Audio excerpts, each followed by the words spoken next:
Here we have an Enco 9" by 20" bench lathe.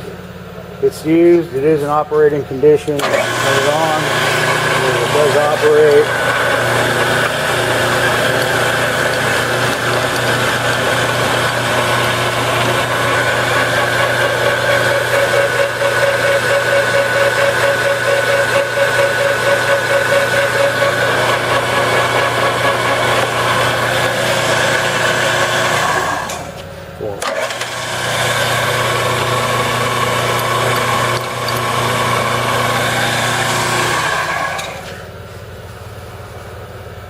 This gear keeps on falling off this gear here.